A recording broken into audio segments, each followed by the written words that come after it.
بسم الله الرحمن الرحيم عما يتساءلون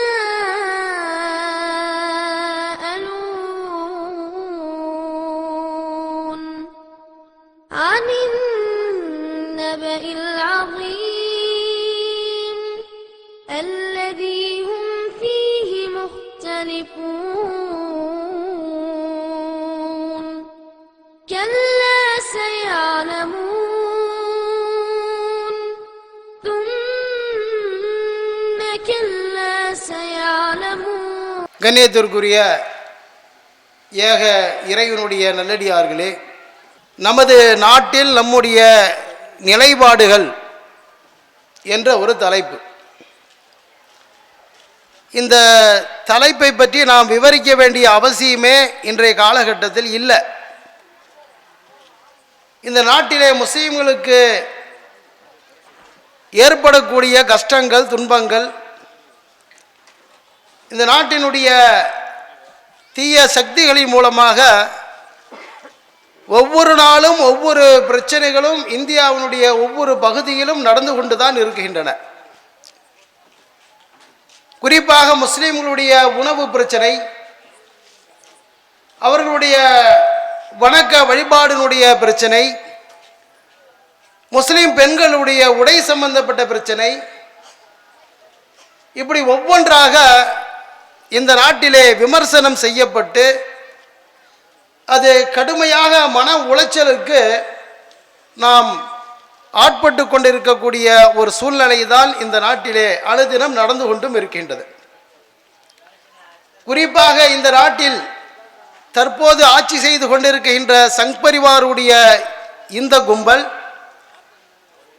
முஸ்லீம்களுடைய ஒவ்வொரு விஷயத்திலும் குறித்து சிந்தித்து திட்டங்கள் தீட்டி முஸ்லீம்களுக்கு துன்பங்கள் கொடுத்து கொண்டிருப்பதை இன்றைக்கு மீடியாக்கள் வாயிலாக நாம் அறிந்து கொண்டிருக்கின்றோம், அதை அனுபவித்தும் கொண்டிருக்கின்றோம்.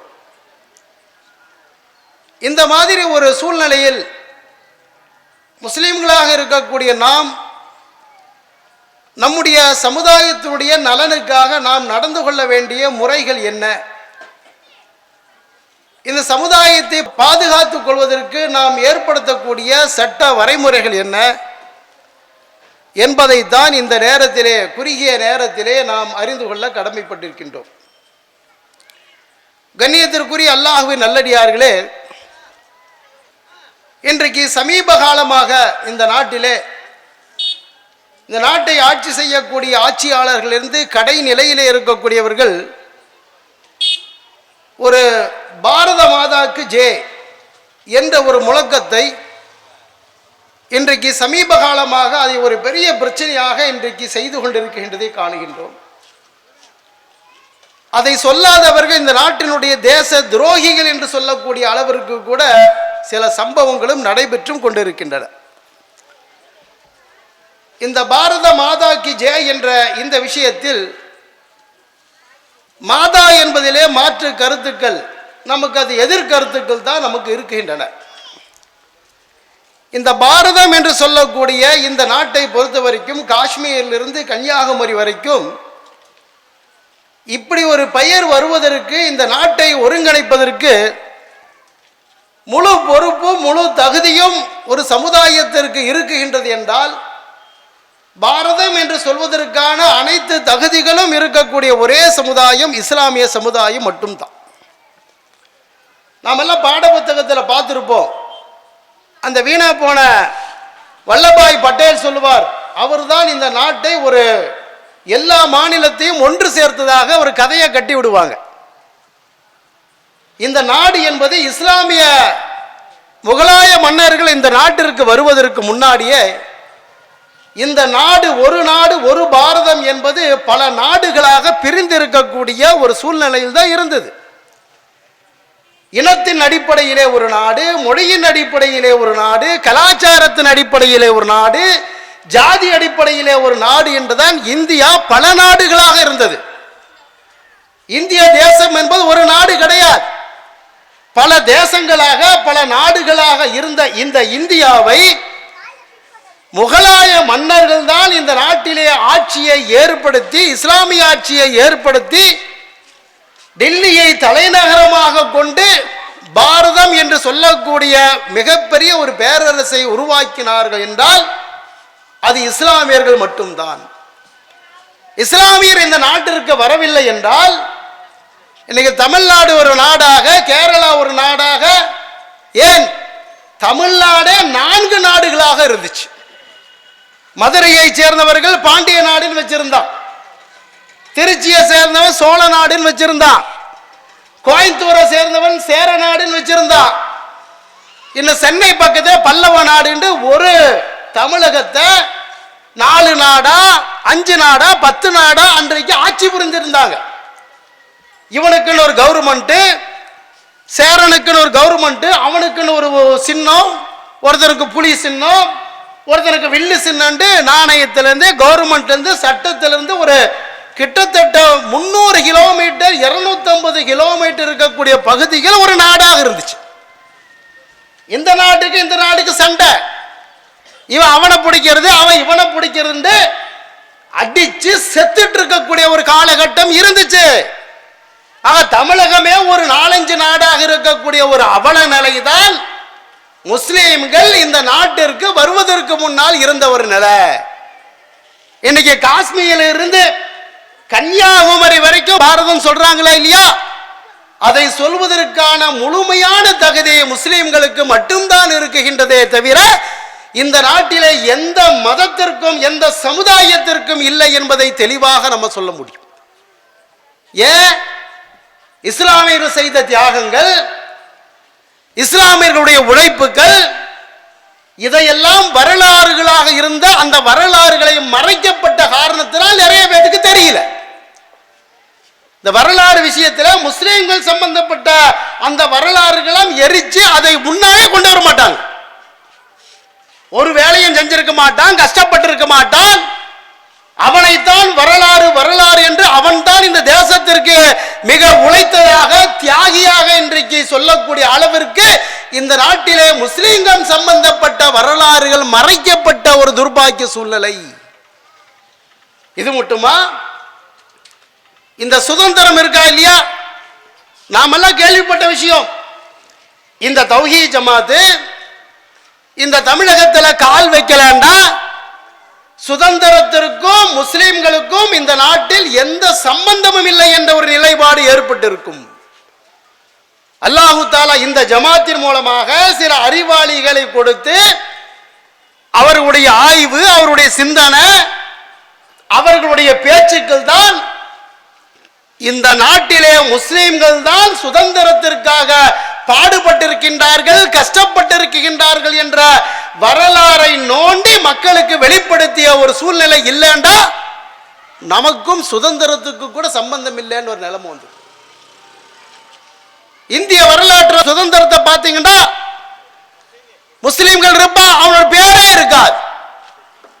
இந்த சுபாஷ் சந்திர போஸ் பாட புத்தகத்தை எல்லாம் வரும், மிகப்பெரிய தியாகியாக சொல்லுவாங்க, ஒரு பெரிய ராணுவத்தை அமைச்சதாக சொல்லுவாங்க. அந்த ராணுவம் அமைப்பதற்கு பொருளாதாரத்தை கொடுத்தவர் முஸ்லிம், எந்த பாட புத்தகத்திலையும் கிடையாது. அந்த வரலாறுகள் மறைக்கப்பட்டிருக்கின்றன. வல்லல் ஹபீப் என்று சொல்லக்கூடிய ஒருத்தர் அன்னைக்கு 1 கோடி ரூபாய் கொடுக்கிறார். அந்த காசு அந்த சுபாஷ் சந்திர போஸுடைய ராணுவத்திற்கு கொடுக்கலண்டா பீரங்கி வாங்கணும், துப்பாக்கி வாங்கணும், ராணுவ வீரர்களுக்கு உடை வாங்கணும், தொப்பி வாங்கணும், சாக்ஸ் வாங்கணும், ஷூ வாங்கணும். அது கொடுக்கப்பட வேண்டாம். சுபாஷ் சந்திர போஸ் என்ற ஒரு நபர் இந்திய வரலாற்றில் இடமே பெற்றிருக்க மாட்டார். அப்ப வரலாற்று பாடத்தில் யார் பேர் வருது, யார் பேர் வரல? அந்த சுபாஷ் சந்திர போஸினுடைய அந்த ராணுவத்தினுடைய மேஜர்கள், கர்னர்களுடைய பட்டியலை பார்க்கும் பொழுது அதுலயும் 4-5 முஸ்லிம்கள் இருக்கிறாங்க. இந்த இளையாங்குடி, தமிழகத்தை சேர்ந்த இளையாங்குடியில் இருக்கக்கூடிய ஒரு முஸ்லிமும் கேபினட் அமைச்சராக, கர்னலாக அந்த தேசிய ராணுவ படையில் பங்கு பெற்றிருக்கின்றார்கள் என்ற இந்த வரலாறுகள் மறைக்கப்பட்டிருக்கின்றதை பார்க்கிறோம். சுதந்திரத்திற்கும் முஸ்லிம்களுக்கு எந்த சம்பந்தமும் இல்லை. சுதந்திரத்திற்கு முஸ்லிம்கள் கஷ்டப்படவே இல்லை என்று சொல்லக்கூடிய ஒரு நிலைப்பாடுகளை பார்த்தோம். இன்னைக்கு ஒரு தேசிய கொடி இருக்கா இல்லையா? சுதந்திரத்திற்காக ஆங்கிலேயரை விரட்டுவதற்காக தேசிய கொடியை உருவாக்குறாங்க. அது ஆரஞ்சு கலரு, பச்சை கலரு, வெள்ளை கலரு, நடுவில் ஒரு சக்கரம். இதை உருவாக்குனது யாருங்கிறது நிறைய பேத்துக்கு தெரியாது. அது ஒரு முஸ்லிம் பெண்மணி. இப்ப இந்தியாவுடைய தேசிய கொடின்னு இன்னைக்கு எல்லாரும் சல்யூட் அடிக்கிறாங்களா இல்லையா? இராணுவத்திலிருந்து, போலீஸிலிருந்து, மத்திய ரிசர்வ் படையிலிருந்து, இருக்கிற பிரதம மந்திரியிலிருந்து, முதல்வர் இருந்து அத்தனை பேரும் அந்த கொடியை உருவாக்கியது யாரு? சங்பேர் அமைப்பை சேர்ந்தவங்களா? கிறிஸ்துவ சமூகத்தை சேர்ந்தவர்களா? இந்து சமூகத்தை சேர்ந்தவர்களா? இல்ல சுரியா தியாப்ஜி என்று சொல்லக்கூடிய ஒரு முஸ்லிம் பெண்மணி. அவங்க தான் அந்த டிசைனை போடுறாங்க. அவங்களுடைய கணவர் யாரு? ஃபதுருதீன் பயாஸ். இவர் யாரு தெரியுமா? இன்றைய காங்கிரஸ், இந்தியாவிற்கு சுதந்திரத்தை வாங்கி தருவதற்காக பாடுபட்ட இந்த காங்கிரஸ். இந்த காங்கிரஸை காந்தி உருவாக்கல, நேரு உருவாக்கல, வல்லபாய் பட்டேல் உருவாக்கல. உருவாக்கிய 5 நபர்களில் இந்த பதுருதீனும் ஒருவர் தான். இந்தியாவுக்கு சுதந்திரத்தினுடைய அஸ்திவாரமாக இருந்தவர்கள் முஸ்லிம்கள். எத்தனை பேருக்கு தெரியும்? எந்த பாட புத்தகத்தில் வருது? அப்படியே மறைக்கப்பட்டிருக்கிறது பார்க்கிறோம். ஆனா பாரதம் கத்திரையாடா பாரதத்தை உருவாக்கியவன் முஸ்லீம். ஒவ்வொரு வினாடி சல்யூட் அடிக்கிற அந்த கொடிக்கு சொந்தக்கார முஸ்லீம். இந்த நாட்டினுடைய விடுதலையினுடைய அஸ்திவாரம் முஸ்லீம். இந்த நாட்டிலே முஸ்லீமுக்கும் சுதந்திரத்திற்கும் சம்பந்தம் இல்லாத வரலாறுகளை தான் இன்றைக்கு எழுதி வைத்திருக்கின்றதை பார்க்கின்றோம். எவ்வளவோ விஷயங்கள் இந்த சுதந்திரத்திற்கு முஸ்லீமுடைய பெயரை மறைக்கடிக்கப்பட்டு, எந்த அளவுக்குண்டா நம்ம தமிழ்நாட்டில் பிரபலமாக பேசுவோம். வ.உ. சிதம்பரனார் கப்பலோட்டிய தமிழன். இந்த வ.உ. சிதம்பரனார் என்ற இந்த மனிதருக்கு கப்பலோட்டிய தமிழன் என்று பெயர் வருவதற்கு யாரு காரணம்? அவர் ஆங்கிலேயர்களுக்கு எதிராக ஒரு கப்பலை வாங்கணுங்கிறதுக்காக ஆங்கிலேயருடைய கப்பல்ல இந்தியர்கள் வியாபாரம் பண்றதுக்கு அனுமதி தரமாட்டேங்கிறான். நம்ம நாட்டில் நம்ம காசுல கப்பல் வாங்கணுங்கிறதுக்காக அவர் ஒரு இந்தியான்னு ஒரு பத்திரிகை வச்சிருந்தார்.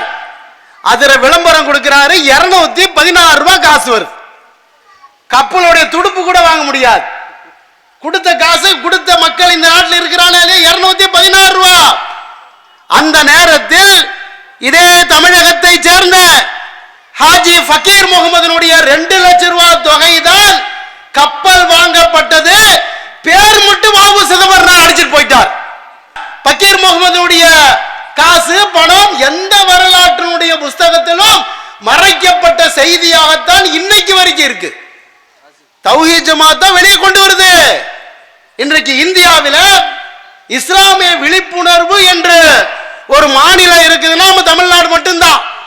இந்த விஷயம் எல்லாம் யூபியில் இருக்கக்கூடிய முஸ்லிம்களுக்கு தெரியாது, பீகார் முஸ்லிம்களுக்கு தெரியாது, மகாராஷ்டிர முஸ்லிம்களுக்கு தெரியாது. இங்கே இந்த தௌஹீதுடைய விழிப்புணர்வு, முஸ்லிம்கள் தான் இந்த சுதந்திரத்திற்கு பாடுபட்டவனுடைய முக்கியம் என்பதை மக்களுக்கு தெளிவுபடுத்தி இருக்கக்கூடிய ஒரு சூழ்நிலையினால்தான் இன்றைக்கு நமக்கு தெளிவா தெரியுது. இப்படி இந்தியாவில் முஸ்லிம்களுக்கும் சுதந்திரத்திற்கும் சம்பந்தமே இல்லாத ஒரு நிலையை உருவாக்கி இன்னைக்கு இருக்கக்கூடிய சங் பரிவார் தான் சுதந்திரத்திற்கு ரொம்ப கஷ்டப்பட்ட மாதிரியும் தியாகம் செய்த மாதிரியான ஒரு நிலையை இன்றைக்கு உருவாக்கி கொண்டிருக்கக்கூடிய ஒரு சூழ்நிலையை பார்க்கிறோம். இஸ்லாமியர்களுக்கு என்ன பேரு? தீவிரவாதி. எதுக்கு எடுத்தாலும் தீவிரவாதி. முஸ்லிம் இந்த நாட்டினுடைய அந்நியனாக கருதப்படக்கூடிய அளவிற்கு தான் விமர்சனங்கள் இன்றைக்கு வந்து கொண்டிருக்கின்ற காரணத்தினால் இதை இந்த மக்களுக்கு தெளிவுபடுத்த வேண்டும். இந்த விஷயத்தில் நம்முடைய நிலைப்பாடுகள், நம்முடைய நடவடிக்கைகள் எப்படி இருக்க வேண்டும் என்பதை புரிய வைப்பதற்காகத்தான் இந்த கூட்டத்தை கூட ஏற்பாடு செஞ்சிருக்கிறோம். அதுக்கடுத்து இந்த நாட்டில் சரி சுதந்திரத்துக்கு கஷ்டப்பட்டோம், அது ஒரு பெரிய டாபிக். இந்த நாட்டில் இவ்வளவு கஷ்டப்பட்டு உழைத்து ரத்தம் சிந்திய ஜும்மாவுடைய பிரசங்கம் கூட சுதந்திரத்திற்காக நாம பாடுபட்டிருக்கோம், பிரச்சாரம் செஞ்சிருக்கிறோம். அல்லாஹ்வை பற்றி பேசக்கூடிய ஜும்மா உரை, நபிகள் நாயகம் ஸல்லல்லாஹு அலைஹி வஸல்லம் அவர்களை பற்றி பேசக்கூடிய அந்த ஜும்மா உரையில நாட்டினுடைய விடுதலைக்காக கத்தி இருக்கிறாங்க. ஒரு சர்ச்சில் கத்தல, கோயில்ல கத்தல, சீக்கியருடைய குருநான அங்க கத்தல. முஸ்லிம்கள் மட்டும்தான் அன்றைக்கு சுதந்திர வேட்கையை ஏற்படுத்த வேண்டும் என்ற அடிப்படையிலே பள்ளியில் கூட இந்த பிரச்சாரத்தை ஒரு பிரச்சாரமாக இன்றைக்கு வைத்திருக்கின்றதை பார்த்தோம். அப்படி கஷ்டப்பட்ட இந்த முஸ்லிம்களுடைய இன்னைக்கு நிலை என்ன? கல்வியாகட்டும், பொருளாதாரமாகட்டும், வியாபாரமாகட்டும், எல்லா வகையிலும் சுதந்திரத்திற்கு பிறகு ஒரு பின்தங்கிய சமுதாயமாக ஒன்று இருக்குதுண்டா இந்த சமுதாயம் மட்டும்தான்.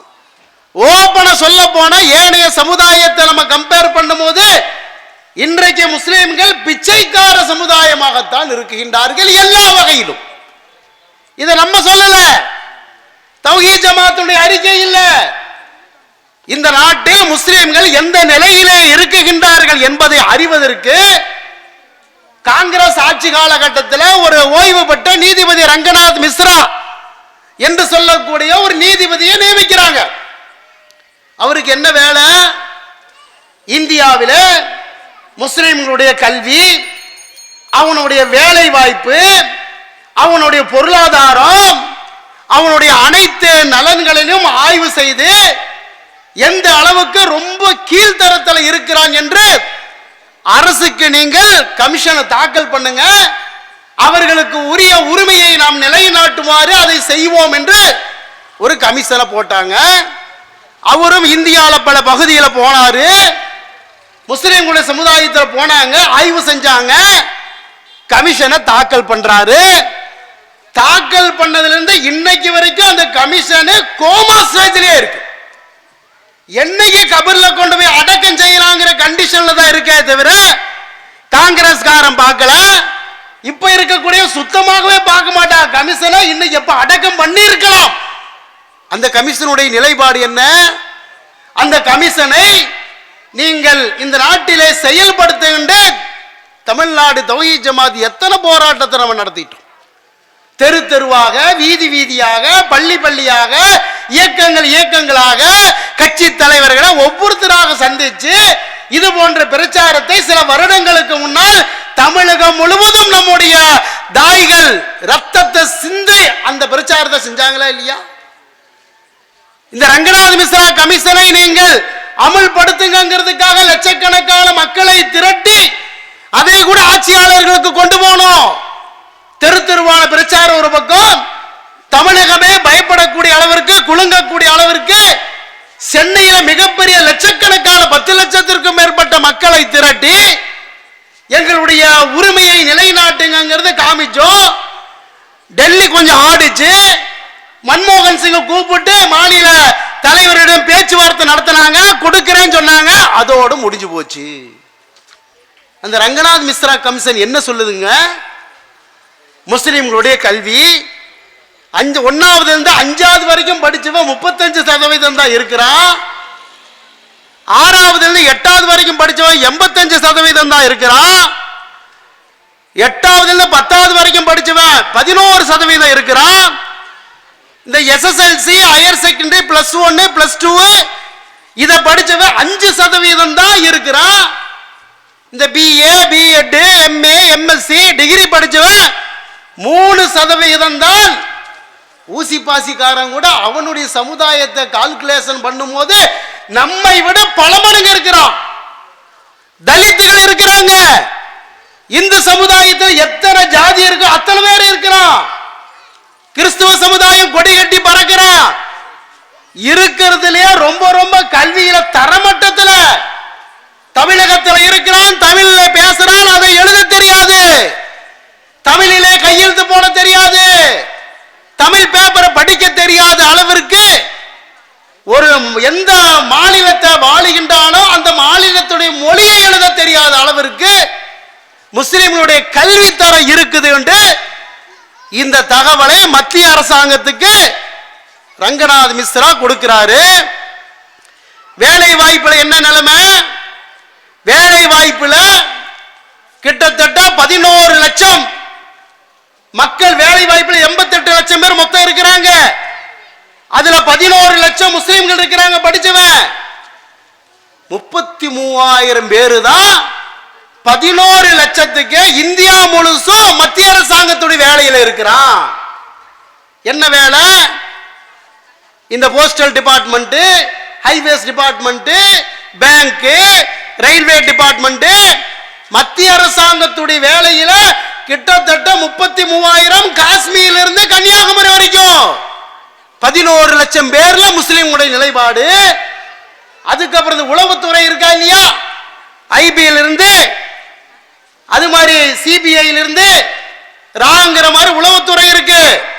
இந்த உளவுத்துறையில ராவுல சுத்தமாவே இல்லை, ஒரு முஸ்லிம் கிடையாது. சிபிஐ, மத்திய ரிசர்வ் படை, இதுல முஸ்லிம்கள் எத்தனை சதவீதம்? 3% தான். அப்போ இது யார் கொடுக்கிறா? தௌஹீத் ஜமாத்துடைய அறிக்கை இல்லை, ரங்கநாத் மிஸ்ரா இந்த அடிப்படையில வேலை வாய்ப்புல பின்னோக்கி இருக்கிறார். சொல்லிட்டு அவர் என்ன சொல்றாரு? முஸ்லிம்கள் இருக்கக்கூடிய பகுதியில இஸ்லாமிய பல்கலைக்கழகம் யூனிவர்சிட்டி உருவாக்கு, அதை அவர் குறிப்பிடுறாரு. வேலை வாய்ப்பை தனியா குறிப்பிடுறாரு. சொந்த வீடு இல்லாதவன் எத்தனை பேருங்கிறது பட்டியல் போடுறாரு. ஆனா பாத்ரூமுக்கு போவானா இல்லையா? இன்னைக்கு நம்முடைய மோடி அவர்கள் தூய்மை திட்டம் தூய்மை திட்டம் அவர் பாட்டுக்கு போட்டு இருக்கிறாரு. பல ஊர்களை செம்ப தூக்கிட்டு காலையில் என்ன செய்யலாம், தோட்டத்தை நோக்கி போயிட்டு இருக்கிறான். தூய்மை திட்டம் அந்த லட்சணத்தில் இருக்கு. முஸ்லிம்கள் வீடுகளில் கழிவறை இல்லாதவர்கள் எத்தனை பேர் என்று இவர் பாட்டுக்கு அப்படியே பட்டியல் போட்டு இந்த பட்டியலை கொண்டு வந்து அரசாங்கத்தில் ஒப்படைக்கிறாரு. உடனடியாக செயல்படுத்துங்கள். சாகர நிலையில முஸ்லிம் கிடக்கிறான், எல்லா வகையிலும் பின்தங்கி இருக்கிறான், இதை செயல்படுத்துங்கள் பல வருஷத்துக்கு முன்னாடியே கொடுத்தாச்சு. எந்த ஆட்சியாளருடைய காதுகளிலும் இதை கொடுக்கணும், முஸ்லிம்களுடைய முன்னேற்றத்துக்கு சுதந்திரத்திற்கு கஷ்டப்பட்டிருக்கிறான், உழைத்திருக்கிறான், ரத்தம் செஞ்சு இருக்கிறான், எந்த உணர்வும் எந்த கவர்மெண்ட்டுக்கு எந்த கட்சிக்கும் கிடையாது. ஆனா தேர்தல் சொல்றாங்க, ஆனா முஸ்லிம்களுடைய உரிமையை நிலைநாட்டக்கூடிய சட்டசபை இருந்தாலும் சரி, பார்லிமெண்ட் இருந்தாலும் சரி, அவனாவது தன்னுடைய சமுதாயத்துக்கு குரல் கொடுப்பான். அப்ப முஸ்லிம்கள் ஒரு இடத்துல நின்றாண்டா அதுல எம்எல்ஏவாக, எம்பியாக, கவுன்சிலராக நிற்பதற்கு முஸ்லிம்கள் இருக்கக்கூடிய பகுதியை ஒரு சட்டசபை பகுதியாக நீங்கள் உருவாக்கி கொடுங்கள் என்று அதில் கொடுக்கிறாங்க. கொடுக்காட்டியும் பரவாயில்ல, முஸ்லிம்கள் பெல்ட்டா இருப்பானா இல்லையா, அந்த பகுதியை 4 சட்டசபை தொகுதியாக பிரிச்சிடறான். முஸ்லிம் இதுக்கு கோயம்புத்தூர்லிங்க NH ரோட்ல இருந்து போத்தனூர் வரைக்கும் முஸ்லிம்களுடைய மிகப்பெரிய ஒரு பெல்ட். அதுல எந்த முஸ்லிம் நின்றாலும் கூட கண்டிப்பாக சட்டசபைக்கு ஒரு முஸ்லிம் போக முடியும். ஒட்டுமொத்த கிட்டத்தட்ட 99.4% முஸ்லிம்களுடைய ஏரியா. அந்த ஏரியாவை கோவை சிங்காநல்லூர் தொகுதி, கோவை தொண்டாமுத்தூர் தொகுதி, கோவை மேற்கு தொகுதின்னு 4ஆ பிரிச்சுட்டான். எப்படி முஸ்லிம் சட்டசபைக்கு வர முடியும்? நீ வராத, உன்னுடைய சமுதாயத்திற்கு குரல் கொடுக்க கூடாது, நீ இதே நிலையில இருந்து இப்படியே நாசமா போகணுங்கிற ஒரு சிந்தனை தமிழகம், மத்திய அரசாங்கம் எல்லா பயல்கிட்ட இருக்கு. உள்ளாட்சி தேர்தல் வருதா இல்லையா? இந்த உள்ளாட்சி தேர்தல் எவ்வளவு பெரிய ஒரு அக்கிரமம் செஞ்சிருக்கிறான்டா. கோவை மாவட்டத்தில் NH ரோடு ஒரு பகுதி, குறிச்சி பிரிவுன்னு ஒரு பகுதி, இந்த பகுதியில 90% முஸ்லிம்கள் தான், 10% தான் மற்ற சமூகத்தை சேர்ந்தவங்க. இதுல ஒரு முஸ்லிம் நின்றானா கண்டிப்பாக ஒரு கவுன்சிலராக வர முடியும். முஸ்லிம் கவுன்சிலராக வரக்கூடாதுங்கிறதுக்கு சங் பரிவரோட விஷமிகள் அந்த 2 பகுதியையும் ஷெட்யூல்டு காஸ்ட் தாழ்த்தப்பட்ட சமூகத்தை சேர்ந்தவங்க தான் நிக்கணும்னு டிக்ளேர் பண்ணிட்டான். நம்ம நிக்கவே முடியாது. நம்மகிட்ட ஆள் இருக்கிறாங்க, சும்மா எந்த செலவும் பண்ண வேண்டாம், சும்மா பள்ளிவாசல மட்டும் அறிவிப்பு செஞ்சிட்டாலே ஒரு கவுன்சிலர் வந்துருவாங்க, சமுதாயத்திற்கு குரல் கொடுப்பா. குரல் கொடுத்துட கூடாதுங்கிறதுக்காக அந்த ரெண்டு பகுதியும் தலித் சமூகத்தை சேர்ந்தவங்க தான் நிக்கணும், முஸ்லீம் நிக்க கூடாதுன்னு சட்டத்தை போடக்கூடிய அளவிற்கு இருக்கிறாங்கண்டா, அப்ப முஸ்லிம்களுடைய கல்வி, வேலை வாய்ப்பு எல்லா வகையிலையும் கமிஷன் ரெடி பண்ணி கொண்டு போய் கமிஷன் தாக்கல் பண்ணா போதும். பார்லிமெண்ட்ல ஓட்டு எடுக்க வேண்டியது இல்ல, மேல் சபையிட்ட கேட்க வேண்டாம், கீழ் சபையிட்ட கேட்க வேண்டாம், எந்த சபையிட்டும் கேட்க வேண்டாம். கமிஷனை செயல்முறைப்படுத்தினால் மட்டும் போதும். அந்த கமிஷன் இன்னைக்கு வரைக்கும் கோமா ஸ்டேஜ்ல இருக்குண்டா, அப்ப இஸ்லாமியர்கள் ரொம்ப ரொம்ப விழிப்புணர்வோடு இருக்கு. இந்த ரங்கநாத் மிஸ்ரா கமிஷன் என்னான்னு கூட நமக்கு கூட தெரியல. நம்முடைய ஜமாத்தில் சில பேர் அதுக்குள்ள பூந்து ஆய்வு செஞ்சு இவ்வளவு பெரிய துரோகத்தை செய்யறாங்கன்ற இந்த தகவல்களை பல வருஷம் சொல்லியும் கூட அதில் பாதிப்பு தான் நமக்கு ஜாஸ்தியாய் தவிர அதில் எந்த பயனும் இல்லை என்பதை தெளிவாக நம்ம புரிந்து கொள்கின்றோம். அடுத்து என்ன, இன்னைக்கு இருக்கக்கூடிய பிரச்சனை முஸ்லிம்களுடைய உணவு விஷயம், முஸ்லிம்களுடைய உடை விஷயம், முஸ்லிம்களுடைய திருமண விஷயம், அவனுடைய பெருநாள் விஷயம், எல்லா விஷயத்திலும் பிரச்சனை பிரச்சனை பிரச்சனை. ஆனா ஒரு பெருநாளைக்கு ஒட்டகம் இருக்கக்கூடாது, முஸ்லிம்களுடைய பெருநாள், அதை என்ன அறுக்கணும் ஏது அறுக்கக்கூடாதுங்கிற முடிவு செய்ய மத சம்பந்தப்பட்ட பிரச்சனை. மத சம்பந்தப்பட்ட பிரச்சனையில நீதிமன்றம் தலையிடக்கூடாது, அரசியல் தலையிடக்கூடாது, அரசாங்கம் தலையிடக்கூடாது.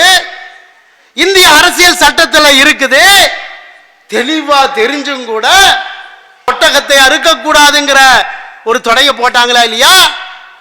ஏன் மாற்று சமுதாயத்தை தீபாவளி கொண்டாடுற, பட்டாசு வெடிக்கிற, சுகாதார கேடு ஏற்படுது, பல நோயாளிகள் இருக்கிறாங்க, குழந்தைகள் இருக்கிறாங்க, அதை வெடிக்க கூடாதுன்னு ஒட்டுமொத்த எல்லா சமுதாயத்திற்கும் தெரியுது. அதை பத்தி நாங்க ஏதாவது பேசலாமா, தடை கேட்டோமா? அது உங்களுக்குள்ள இருக்கக்கூடிய பிரச்சனை, உன்னுடைய மத கோட்பாடு, எங்களுக்கு அதை பற்றி கவலை இல்லை. நீயே ஒரு கடவுளை உருவாக்குற, கடவுளை குடிக்கிற தண்ணியில போய் கரைக்கிற, நாங்க அதற்கு எதிராக கண்டன குரலை திருப்பணுமா, ஏதாவது சொன்னோமா? ஆனா இஸ்லாமியருடைய பெருநாள்ல மட்டும் தலையிட்டு இன்னைக்கு இங்க ஒட்டகத்தை அறுக்க வேண்டாங்கிறான். வடநாட்டினுடைய நிலைப்பாடு என்ன தெரியுமா? மாடு பெருநாளுக்கு அறுக்கக்கூடாது, எருமைதான் அறுக்கணுங்கிற ஒரு நிலைப்பாடு அங்க உருவாக்கி மகாராஷ்டிரா, ராஜஸ்தான்ல கொண்டு வந்துட்டான். அதை இந்த தமிழகத்திலும் கொண்டு வருவதற்கு மத ரீதியாகவே முஸ்லிம்களுக்கு தீங்கிழைக்கக்கூடிய அடிப்படையில இந்த நாட்டினுடைய அரசியல் சாசன பிரதமம் இருந்து எல்லாருமே இருக்கிறது பார்க்கும். ஏன் இடையில ஒரு பிரச்சனை வரலையா? மாட்டுக்கறி வைத்ததற்காக அகலாக் என்று சொல்லக்கூடிய ஒரு முஸ்லீமை அடிச்சு கொள்றாங்க. ஒரு ராணுவத்தில் அவருடைய மகன் இருக்கிறான். மகன் இருந்தும் கூட கோயிலுக்கு அழைப்பு கொடுத்து கோயிலுக்கிட்ட கொண்டு வந்து அவர் அடித்து கொல்லப்பட்ட சம்பவம் இந்திய நாட்டில் உழுக்குச்சு. இந்த பிரச்சனை பல மீடியாக்கள் வருது, ஆர்ப்பாட்டங்கள் நடக்குது, தௌஹீத் ஜமாத் களத்தில் இறங்கி கண்டனத்தை தெரிவிக்கிறாங்க. செவிடுங்காதுல சங்குவத மாதிரி மோடி அங்க செவிட்டு பைய மாதிரி உட்கார்ந்துட்டு இருக்கக்கூடியதை பார்க்கும். ஒரு சில நாட்களுக்கு கழித்து பயங்கரமான ஒரு பிரச்சனைகள் ஏற்பட்ட பிறகு ஆந்திரால போய் பேருக்கு பருக்கத்துக்கு ஒரு கண்டனங்கிற மாதிரி அது கூட ஏனாதாரமாக சொல்லக்கூடிய அளவிற்கு பிரைம் மினிஸ்டர் நம்மளுடைய இஸ்லாமிய சமுதாயத்திற்கு மிகப்பெரிய எதிரியாகத்தான் இன்றைக்கு இருந்து கொண்டிருக்கிறதை பார்க்கின்றோம். மாடு அறுக்கக்கூடாதுங்கிற, மாடு அறுக்கக்கூடாதுக்கு என்ன காரணம் சொல்ற? மாடு எங்களுடைய தாய், எங்களுடைய கடவுள். ஆனா மாடு மட்டும்தான் உங்களுக்கு கடவுளா? கருட பகவான் ஒருத்தர் இருக்கிறாரு, பருந்த வணங்குற, அதை ஒரு சமுதாயம் வந்து அறுத்து சாப்பிட்றான். எலி வந்து ஒரு கடவுளுடைய வாகனமா இருக்குது, அதை உட்கார்ந்து நரிக்குறவர்கள் அறுத்து சாப்பிட்றாங்க. பன்றி வந்து ஒரு கடவுளுடைய உருவமாகவே இருக்குது, அதை அறுத்து சாப்பிட்றாங்க. அதுக்கு எந்த பிரச்சனையும் கிடையாது. மச்சவதாரங்கிற மாதிரி அடிப்படையில் மீன் ஒரு கடவுளுக்கு கடவுள் மீனா இருக்கிற, அப்படி இந்து முஸ்லிம் கிறிஸ்டியன் எல்லாருமே மீனை திங்கிறாங்க. ஆனா எல்லா உயிரினங்களையும் திங்கிறாங்க. அதுக்கெல்லாம் எந்த விதமான பிரச்சனையும் இல்லை. முஸ்லிம்கள் மாட்டை ஜாஸ்தி சாப்பிட்றா. ஏன் பன்றிய ஒரு சமுதாயம் தின்னுட்டு இருக்க, அது உன்னுடைய கடவுள் தானே, அதுக்கு ஏதாவது ஒரு கண்டன குரல் கொடுக்கப்பட்டுதா? ஆனா மீன் வந்து மச்சவதாரம் உன்னுடைய கடவுள், சனி பகவானுடைய கடவுள் வந்து காக்கா, அதை திங்கிறாங்க. அதற்கு இன்றைக்கு வரைக்கும் சங் பரிவார்ல இருந்து ஒரு கண்டன குரல், ஒரு எதிர்ப்பு. மாட்டுக்கு எத்தனை நீதிமன்றத்தில் இன்றைக்கு வழக்கு. ஆனா காஷ்மீர்ல முஸ்லிம்கள் ஜாஸ்தியா இருக்கிறான், அங்க வந்து மாட்டை திங்க கூடாது என்று நீதிமன்றத்தின் மூலமாக வர்றதை பார்க்கிறோம். அரசு மூலியமாக தடை, நீதிமன்றத்தின் மூலியமாக தடை. சண்டிகார்லிங்க ஒரு சில வாரங்களுக்கு முன்னாடி அந்த மாநிலத்தில் இருக்கக்கூடிய முஸ்லிம் கடைகள் எல்லாம் வந்து செக்கிங் பண்றாங்க போலீஸை வச்சு.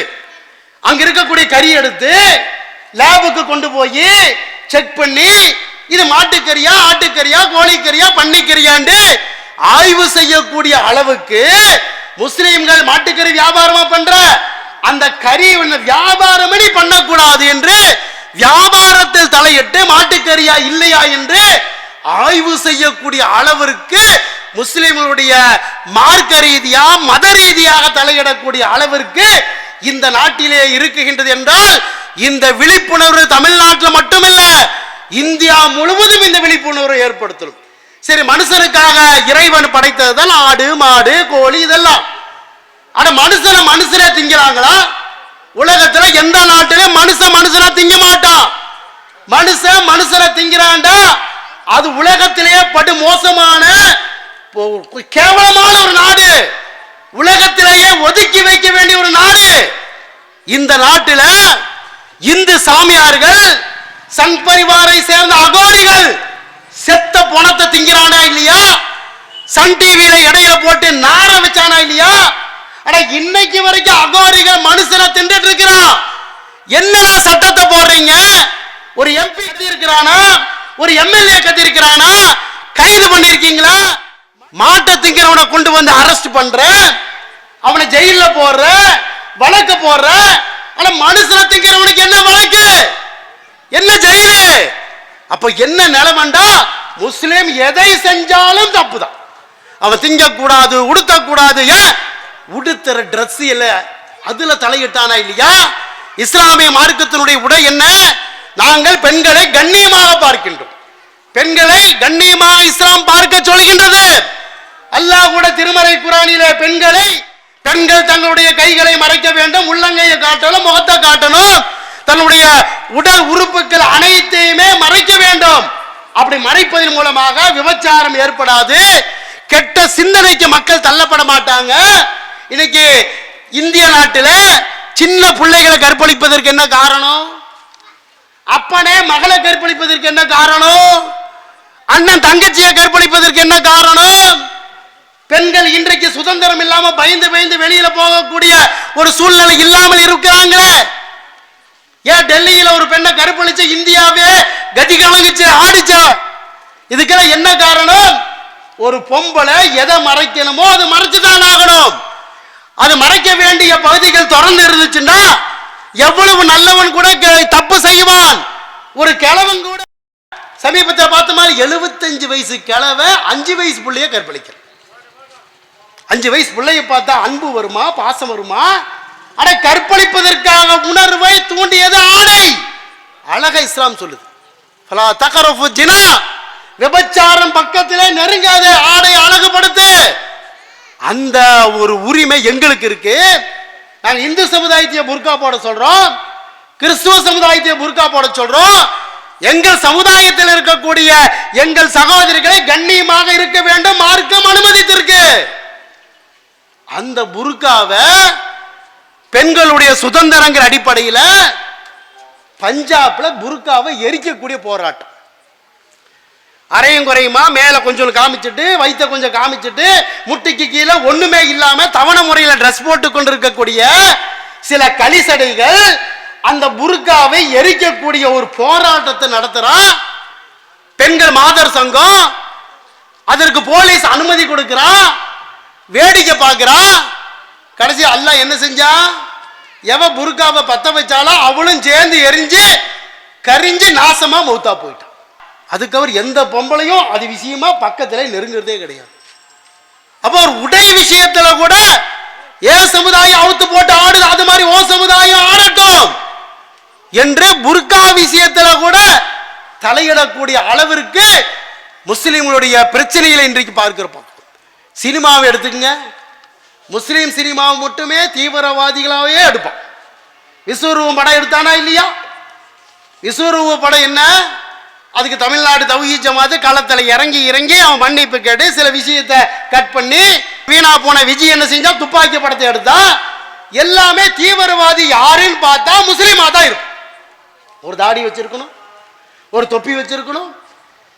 சென்னையில ஒரு ஓவிய போட்டி நடத்துறாங்க ஒரு பள்ளிக்கூடத்தில். அதுல தீவிரவாதி எப்படி இருப்பான்னு படம் வரையண்டு பிள்ளைகளுக்கு கொடுத்தா ஒரு 5 வயசு குழந்தை ஒரு படத்தை வரையுதுங்க. ஒரு தொப்பி, ஒரு தாடி, இதான் தீவிரவாதி. அப்ப அந்த பிஞ்சு நஞ்சத்துல கூட தீவிரவாதி என்பவன் முஸ்லீம் தான். இந்த நாட்டுக்கு விரோதி பாகிஸ்தான்காரங்கிற அடிப்படையில் இன்றைக்கு வரக்கூடிய சினிமா கூட இந்த நிலையில் இருந்து கொண்டிருக்கின்றதை பார்க்கிறோம்டா. அப்ப எல்லா வகையிலும் முஸ்லிம்களுடைய ஒவ்வொரு விஷயத்திலும் தலையிடக்கூடியதை பார்க்கிறோம். அடுத்த மாட்டுக்கறிக்கு இவ்வளவு ஆடுறாங்களே யாரு? கிட்டத்தட்ட ஒரு சாமியார். இவங்க எல்லாம் அறிக்கை கொடுக்கிறவன் எல்லாம் எப்படி இருப்பான? அறிக்கை மட்டும் தான் கொடுப்பானே தவிர எவனுக்கும் தைரியமே இருக்காது. எவனும் ஆம்பளை இருக்க மாட்டான். ஒரு பொம்பளை சொல்றா, சாத்வி பிரயாச்சிட்டு இந்த சங் பரிவாரோட எம்பி, இந்தியாவிலே எவன் மாட்டுக்கறி திங்கிறானோ அவனை அடித்து கொள்ள வேண்டும். அறிக்கை. இதற்கு கைது கிடையாது, எதிர்ப்பு கிடையாது. அடிச்சு கொல்லணும்னா முதல் ஆள் யாரு தெரியுமா? அவ அறிக்கை விட்டு கிட்டத்தட்ட 2 மாசத்துக்கு பிறகு நம்முடைய பிரதமர் மோடி சைனாவுக்கு போய் மாட்டுக்கறி ஏற்றுமதியில அவனோட ஒப்பந்தம் பண்ணிட்டு வந்திருக்கிறார். அப்ப முதல்ல யாரை செய்யணும்? சாமியார் அடிப்படையில் அடிச்சு கொள்ளணும்டா ஒப்பந்தம் போட்டவங்க அடிச்சு கொள்ளணும். இந்த மாட்டுக்கறியோட எக்ஸ்போர்ட் யாரெல்லாம் பார்த்தா எல்லாமே ஜெயின் சமுதாயமா தான் இருக்கு. அவன்தான் உயிரினங்களை கொல்லக்கூடாது, ஆட்டை திங்காத, மாட்டை திங்காத, நீ கோழியை திங்காத, பூமிக்குள்ள விளையிறத திங்காத, எந்த உயிருக்கும் எந்த விதமான ஒரு கேடும் விளைவிக்க கூடாது. மகாவீர் ஜெயந்தி அன்னைக்கு ஆட்டுக்கறி விற்க கூடாது, மாட்டுக்கறி விற்க கூடாது, கோழிக்கறி விற்க கூடாது. போலீஸ் பாதுகாப்புல இன்னைக்கு வரைக்கும் இருக்க. இந்த மாட்டுக்கறி எக்ஸ்போர்ட்ல இந்தியாவில் முதல் 3 கம்பெனி. அது அரேபியன் எக்ஸ்போர்ட். பேர் யாரு? முஸ்லிம் பேரு. ஓனர் யாரு? சுனில். அவன் ஒரு ஜெயினு. பேரு முஸ்லிம் பேரை வச்சுக்கிட்டு ஓனர் யாரும் பார்த்தா சுனின்னு. அடுத்து இன்னொரு கம்பெனி அல் கபீர், அது முஸ்லிம் பேரை வைப்பானுங்க. சரி, நம்ம பாய் தான் ஏற்றுமதி எக்ஸ்போர்ட் பண்றான்னு பார்த்தா அதுல ஒரு ஜெயின் சமூகத்தை சேர்ந்த சதீஷ். அப்ப எப்படின்னா ரெட்டை வேடம் முனாஃபிக் அல்லாஹ்வுடைய தூதர் சொன்னாங்களா இல்லையா? அங்கிட்ட ஒரு முகத்தை காமிக்கிறது, இங்கிட்ட ஒரு முகத்தை காமிக்கிறது. இங்க மாடு திங்காத, மாட்டை தின்னு அடிச்சு கொள்ளு, மாடு எங்களுடைய அம்மா, எங்களுடைய தாயி, இந்த பக்கம் வியாபாரம் பண்ணிக்கோ. அப்போ ரெட்டை வேஷம். இந்த பக்கம் திங்காதங்கிற, அந்த பக்கம் நாட்டு பிரைம் மினிஸ்டர் போய் சைனால ஒப்பந்தம் போட்டுட்டு வர்றாங்கடா. மாட்டுக்கறி அல்லது பிரச்சனை இல்ல, பிரச்சனை முஸ்லீம் தான், இஸ்லாம் தான் இவர்களுக்கு பிரச்சனை. அல்லாஹ்வுடைய தூதருடைய காலகட்டத்தில் இருந்து இன்னைக்கு வரைக்கும் இஸ்லாத்திற்கு எதிராக, இஸ்லாமிய மார்க்கத்திற்கு எந்த வழியில் எல்லாம் இந்த மார்க்கத்தை அழிக்கணுங்கிறதுக்காக படாது பாடுபடுறாங்களோ அந்த கூட்டம் இன்னைக்கு இருக்குது. பார்க்க ஆனா பாங்கு சொல்லக்கூடிய ஒரு பிரச்சனைங்க. பாங்கு சொல்லும் போது மேல என்ன செஞ்சிருக்கிறோம்? ஸ்பீக்கர் வச்சிருக்கிறோம், ஆரன் வச்சிருக்கிறோம். அதை ஒரு இத்து போனவன் என்ன செய்யறான்? கோர்ட்ல போய் வழக்க போடுறான். முஸ்லிம்கள் பாங்கு சொல்றாங்க, எனக்கு தூக்கம் வர மாட்டேங்குது, எனது காலையில எழுப்பி விடுறான்னு ஒரு சந்தோஷப்படுறதை விட்டு போட்டு நடிச்சாம 2 மணிக்கு பாங்கு சொல்றோம், 3 மணிக்கு பாங்கு சொல்றோமா, 5 மணிக்கு ஒரு மனுஷன் எந்திரிக்கணும். அது கோயிலா இருந்தாலும் சரி, யாரா இருந்தா கோயில மணி அடிச்சு எழுப்புறா, நம்ம பாங்கு சொல்றோம். அந்த பாங்கு சொல்லக்கூடிய ஒரு பிரச்சனையை பெரிய பிரச்சனையாக கொண்டு வந்து அதுக்கு அரசாங்கத்தில் ஒரு மாதிரி யாரும் பில்டப் பண்ணாங்க. இந்த கூம்பு குடம் என்ன பள்ளிவாசல மட்டும்தான் இருக்குதா? இல்ல கோயில்ல கூம்பு இல்லையா? குழாய் இல்லையா? சர்ச்சில் குழாய் இல்லையா? அரசியல் மேடைகள் எல்லா இடத்துலயும் கூம்பு தானே கட்டி இருக்கிறா. ஆனா கூம்புல அந்த குழாயில சவுண்டு வருதுண்டா, அது டிஸ்டர்பா இருக்குதுண்டா, அந்த ப்ராடக்ட்ஸ் நிறுத்து. நீ கோயில வைக்காதேன்னு சொல்லு, சர்ச்சில் வைக்காதேன்னு சொல்லு, அரசியல் கூட்டத்தில் அந்த குழாயை வைக்க கூடாது, எல்லாமே ஸ்பீக்கரை வைன்னு சொல்லு. இதையெல்லாம் சொன்னா நியாயம். முஸ்லிம்கள் மட்டும் வைக்க கூடாது, நீ மட்டும் பாங்கு சொல்லக்கூடாதுண்டா. இது இந்த குழாய் சம்பந்தப்பட்ட அந்த பிரச்சனையா, தூக்கம் சம்பந்தப்பட்ட பிரச்சனையா? முஸ்லீம் பாங்கு சொல்லக்கூடாது. அதான் எங்க சமுதாயத்தை கத்துவாங்க. காலையில இருந்து ஸ்பீக்கரை போட்டு சாயந்தரம் வரைக்கும் ஒரே பாட்டு. அது மாரியம்மன் கோயில் ஆகட்டும், இது எதுக்குதான் பாட்டு வைப்போம். அதை நாங்க தடுக்கல, அந்த விஷயத்துல நாங்க தலையிடல. அது உன்னுடைய கடவுள் நம்பிக்கை, உன்னுடைய கலாச்சாரம், அது உன்னோடது. நாங்க ஏதோ பாய் வந்து ஸ்டே வாங்கணுமா, அது விஷயமா பிரச்சனை பண்ணோமா? முஸ்லீம் பாங்கு சொன்னா மட்டும் அங்க இருக்கக்கூடிய 2 சங் பரிவார் நீதிபதிகளை உட்கார்ந்துக்கிட்டு அதை ஒரு ஆய்வு மாதிரி இந்த அடிப்படையில் எல்லா விஷயத்திலும் நமக்கு பாதிப்புகள் ஏற்படுத்தி கொண்டுதான் இருக்கிறாங்க. அது மட்டும் இல்லைங்க, எல்லாத்துக்கும் மேல இஸ்லாமிய மார்க்கத்தினுடைய ஒரு பேசிக் அடிப்படை லா இலாஹ இல்லல்லாஹ், ஒரு இறைவனைத்தான் வணங்கணும். இந்த விஷயத்தை பொறுத்த வரைக்கும் என்ன கருத்து வேறுபாடுகள் ஒட்டுமொத்த சமுதாயத்தில் இருந்தாலும் லா இலாஹ இல்லல்லாஹ் விஷயத்துல எல்லாம் ஒண்ணா இருக்கிறோம். அதுல உறுதியாக முஸ்லிம் என்றால் அந்த கலிமா அடிப்படையில் தான் வாழணும், தௌஹீத் அடிப்படையில் தான் வாழணும், ஏகத்துவம் தான் உயிர் மூச்சுங்கிற அடிப்படையில் நாம ஒரு மாநாடு திருச்சியில நடத்துறோம். இது யார் சம்பந்தப்பட்ட பிரச்சனை? இஸ்லாமிய மக்கள் சம்பந்தப்பட்ட பிரச்சனை. நீ கபருக்கு போகாத, மௌலோது ஓதாத, கொடிமரத்தை வணங்காத, அவுளியாவுக்கு உயிர் இருக்கிற மாதிரி எண்ணாத, இப்படிங்கிற ஒரு பிரச்சாரத்தை ஏற்படுத்தி அல்லாஹ் ஒருவனை மட்டும்தான் வணங்கணும், அல்லாஹ் ஒருத்தனை மட்டும்தான் கேட்கணும், அல்லாஹ்வுக்கு இணை இல்லை துணை இல்லை என்று இஸ்லாமிய சமுதாயத்தினுடைய ஒரு விழிப்புணர்வுக்காக ஷிர்க் ஒழிப்பு மாநாட்டை திருச்சியில நடத்தணும். இதுக்கும் இவங்களுக்கு என்ன ஏதாவது சம்பந்தம் இருக்கா? அதுக்கு என்னென்ன அலும்பு பண்ணாங்க? அர்ஜுனன் சம்பத்துடைய தலைமையில இந்து முன்னணி அர்ஜுன் சம்பத்து அவங்களுடைய அந்த எல்லா சங் பரிவார் கூட்டமும் சேர்ந்துட்டு பிரதமருக்கு தந்தி, தமிழக முதல்வருக்கு தந்தி, கவர்னருக்கு தந்தி, டிஜிபிக்கு தந்தி, அந்தந்த மாவட்டத்தில் இருக்கக்கூடிய கலெக்டர்ல இருந்து கமிஷனர் எஸ்பிக்கு வந்து மனு, ஆர்ப்பாட்டம், சாலை மறியல், போராட்டம், வால் போஸ்ட். வால் போஸ்ட் என்ன தெரியுமா? இந்த ஷிர்க் ஒழிப்பு மாநாட்டினுடையவர்கள் யார் தெரியுமா? அல் கொய்தா, ISS, இஸ்புல் முஜாஹிதீன். போய் ஸ்டேஷன்ல போய் கம்ப்ளைண்ட் கொடுக்கிறான், எஸ்ஐ பார்த்து சிரின்னு சிரிக்கிறார். அவருக்கு பொறுக்க, ஏப்பா இதுக்கு அவங்களுக்கு ஏதாவது சம்பந்தம் இருக்கா? அது தெளிவான வெளிப்படையான ஒரு அமைப்பு. அவங்களுடைய மத ரீதியான ஒரு கருத்துக்களை மக்களுக்கு சொல்றாங்க. ஆக இந்த பிரச்சனைக்கு முகநூல்ல இருந்து பேஸ்புக்ல இருந்து அட அல்லாஹ்வை கூட நீ வந்து ஏகத்துவத்தின் அடிப்படையில் வணங்கக்கூடாது. மக்கா காஃபிர் அப்படித்தானே இருந்தா? என்ன முகமது அல்லாஹ் அல்லான்னு சும்மா அல்லாவே சொல்லிட்டு இருக்கிற? ஒரு 6 மாசம் லாத்து உஸ்ஸாவை வணங்கு, நாங்க ஒரு 6 மாசம் அல்லாஹ்வை வணங்குறோம், ஒரு 6 மாசம் அல்லாஹ்வை வணங்கலாம். நமக்குள்ள எதுக்கு பிரச்சனை? ஏன் முன்னோர்களுடைய கடவுளை நீ வந்து வெறுக்கிற? முன்னோர்கள்ட்ட ஏன் கையேந்த கூடாதுங்கிற? இது நபிமார்கள் காலகட்டத்திலிருந்து ரசூல்லா வரைக்கும் பஞ்சாயத்து இருந்தது. அதோடு பஞ்சாயத்து முடிஞ்சிச்சின்னு பார்த்தா அபுஜாஹில்களே, உத்துபா, சைபா, இந்த சங் பரிவாருடைய இந்த பாணியிலும் நம்முடைய ஷிர்க் ஒழிப்பு மாநாட்டிற்கு கடுமையான எதிர்ப்புகள் சமீபத்தில் கொடுத்தாங்களா இல்லையா? அப்ப முஸ்லிம்கள் தன்னுடைய கடவுளை பரிசுத்தமாக கூட வணங்க கூடாது என்பதற்கான எதிர்ப்புகள் கூட இந்த நேரத்தில் பார்த்தோம். சகோதரர் சொன்னார், இஸ்லாமிய மார்க்கத்தை பொறுத்த வரைக்கும் சகோதரர் மிக்க ஒரு மார்க்கம். இந்த மார்க்கத்தை பொறுத்த வரைக்கும் இல்ல தீண்டாம கிடையாது. தாம் பசியோடு இருந்து அடுத்தவனுக்கு உணவு கொடுக்கக்கூடிய ஒரு சமுதாயம். அதை தமிழகத்தினுடைய வெள்ளை நிவாரணத்தை தான் நம்ம காமிச்சோம். பேருக்காக செய்யல, புகழுக்காக செய்யல. சில அரசியல்வாதி வந்தாங்க, முட்டிங்கால் கால் கணுக்கால் வரைக்கும் தண்ணியில கப்பலோடு வந்தான்.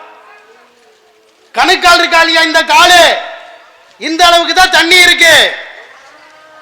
அதுல ஒரு ஜென்மம், ஒரு பொம்பளை ஜென்மம் கப்பல் போட்டில் வந்து நிற்குது. இருக்கிற மீடியால உட்கார்ந்து ஓரத்தில் சிரிச்சிட்டு இருக்கிற நடந்து போகக்கூடிய சேர் திருவோடு தண்ணி. இப்படி எல்லாம் பில்டப் விட்டாங்க. நம்ம சமுதாயத்தை சேர்ந்த நம்ம சகோதரர்களே உயிரை பணையம் வச்சுக்கிட்டு வாழ்வா சால்வாங்கிற இந்த நேரத்தில் எத்தனை பேர்த்த காப்பாத்தினாங்க, எத்தனை பேர்த்துக்கு உணவு கொடுத்தாங்க, டாக்டர் படிச்சவன், இன்ஜினியர் படிச்சவன், நல்ல கோடீஸ்வரனுடைய புள்ள எல்லாமே தெருவுக்கு வந்தான்.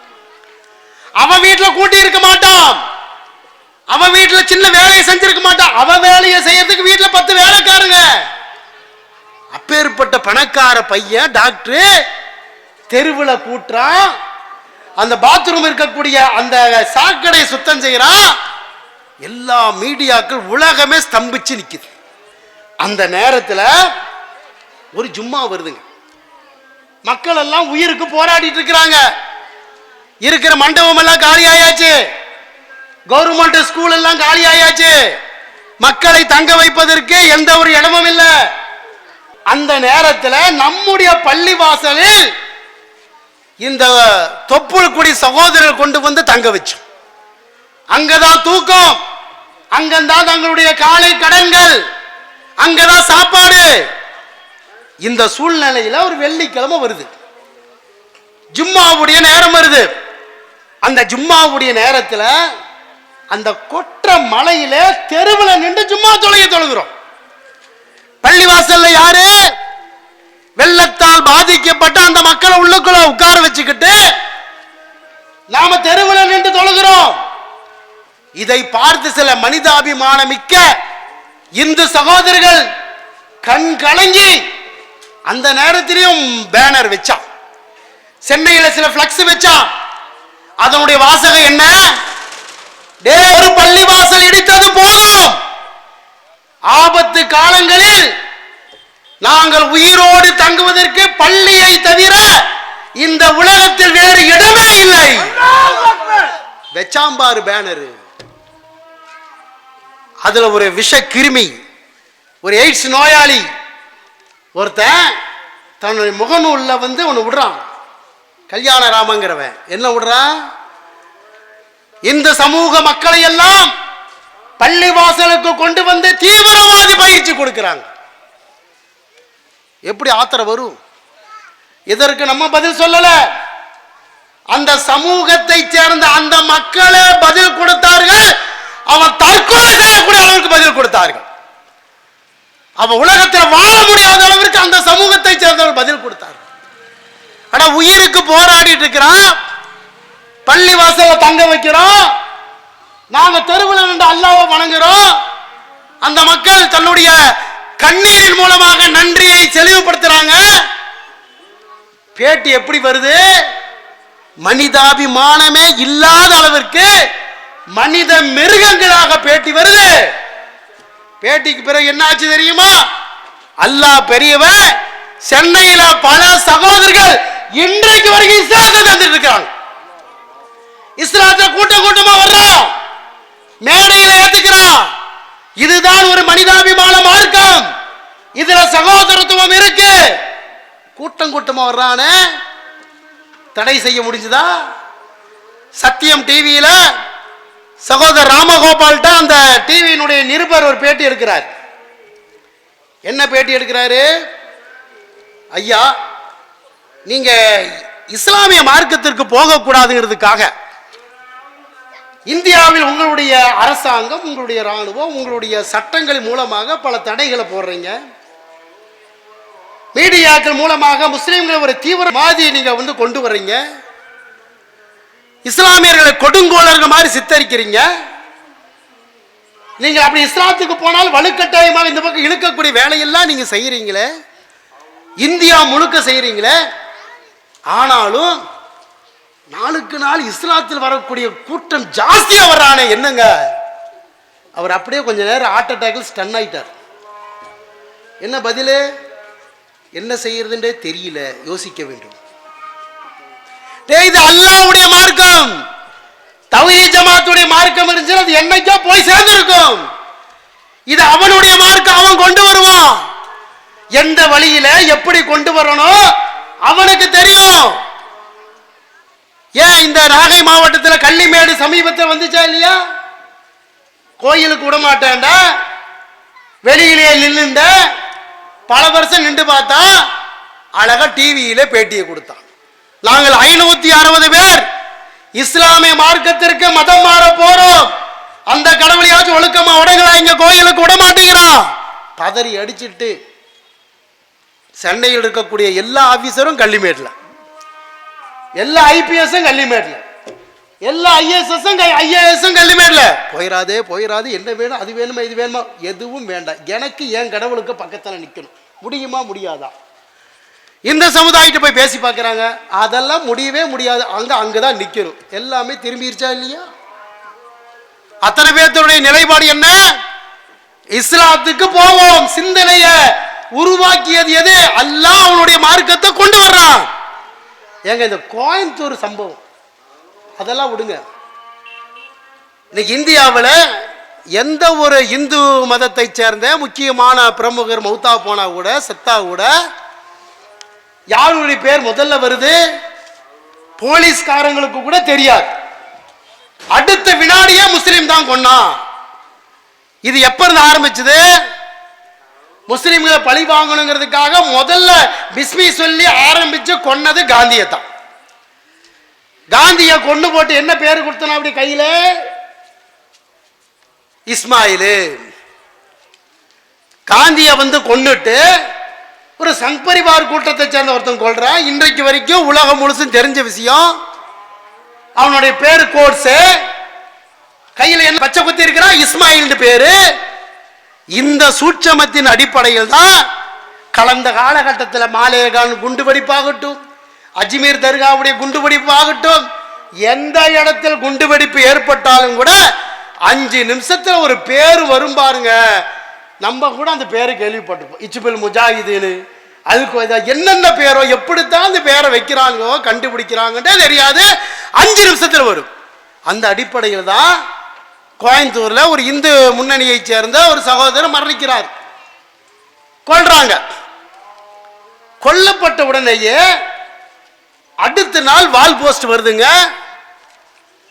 இந்து முன்னணி பிரமுகரை கொன்ற முஸ்லிம் குண்டர்களை கைது செய்ய. இன்னைக்கு வரைக்கும் போலீஸ்ல அந்த கொலையாளியை கண்டுபிடிப்பதற்கு 6 தனிப்படையை வச்சிருக்கிறாங்க.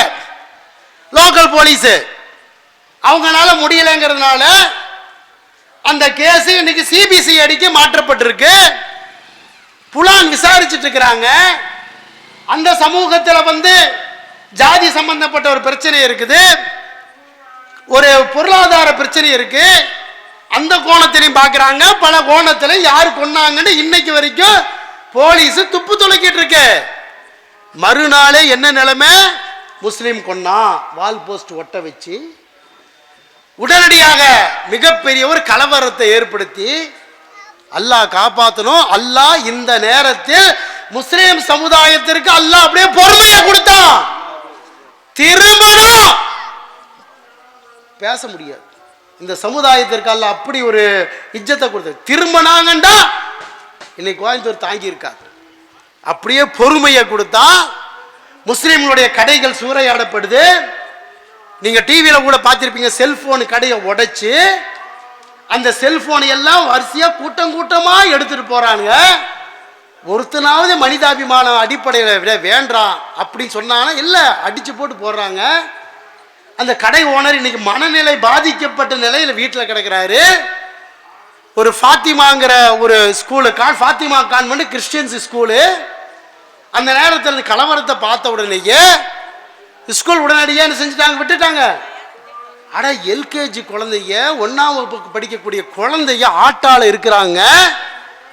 ஈவு இறக்கம் இல்லாம எப்படி குஜராத்தில் வயிற்றில் இருக்கக்கூடிய குழந்தைய குத்தி கிழிச்சு அந்த குழந்தைய கொல்லாங்களோ அதே ஸ்டைல்ல அட உள்ளுக்குள்ள குழந்தைகள் இருக்குதுங்கிறது பார்க்காம தடி எடுத்து அந்த கண்ணாடியை அடிக்கிறாங்க. குழந்தைகள் கத்து கத்துன்னு கத்துது. சில பேர் அந்த குழந்தைகளை தூக்கிட்டு டக்கு டக்கு டக்குன்னு ஸ்கூலுக்குள்ள ஓடுறாங்க.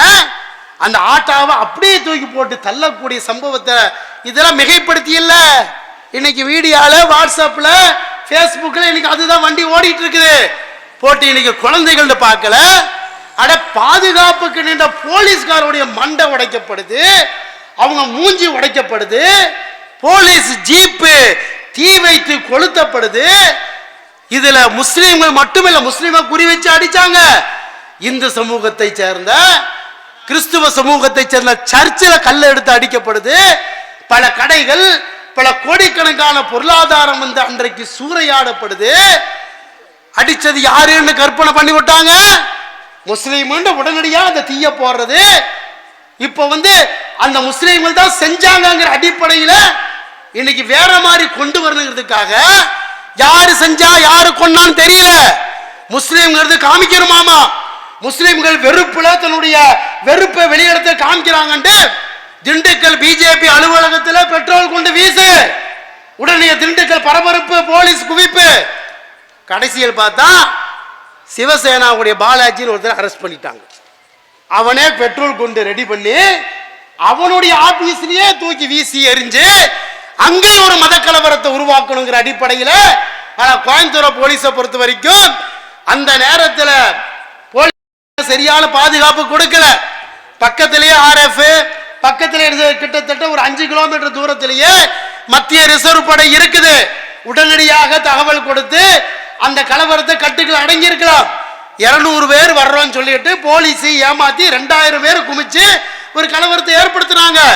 ஆனா இப்ப என்ன நிலைமை, அரெஸ்ட் பண்ணக்கூடிய விஷயத்துல காவல்துறை அந்த கேமராவில் பதிவு செய்யப்பட்ட, பேஸ்புக்கில் பதிவு செய்யப்பட்ட யாரெல்லாம் தடி எடுத்து அடிக்கிறான், ஆட்டா விதாக்குறான், தீயத்து போட்டு கொளுத்துறான், போலீஸ் ஜீப் எரிச்சாண்டு கிட்டத்தட்ட 200க்கும் மேற்பட்டவங்களை கைது பண்றாங்க.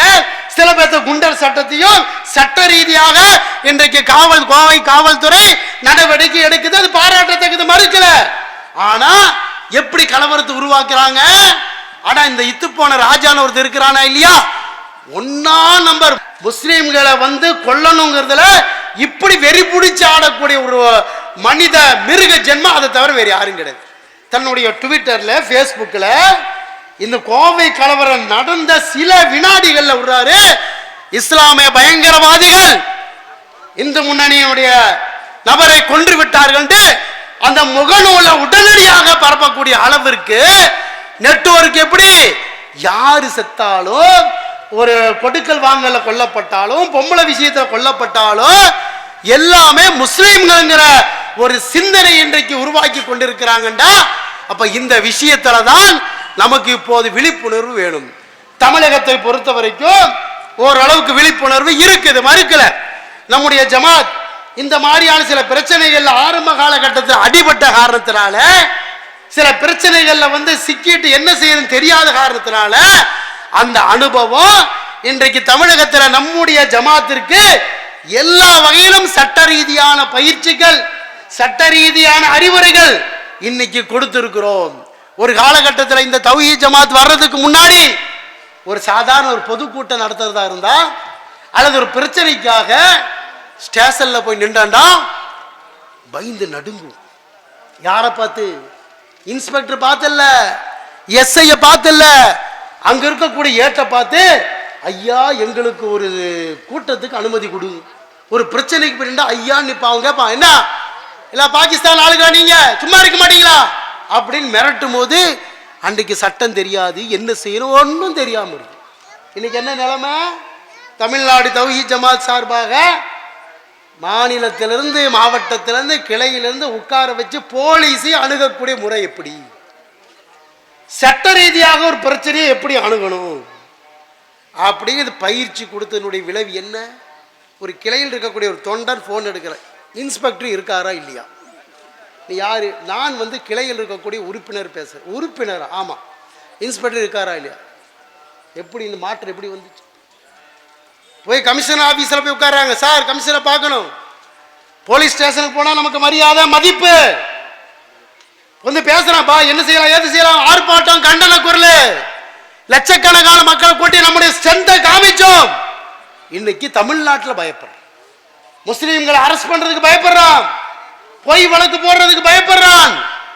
இந்த மாற்றம் தான் பெண்கள்கிட்ட அந்த தைரியம் வந்துச்சா இல்லையா?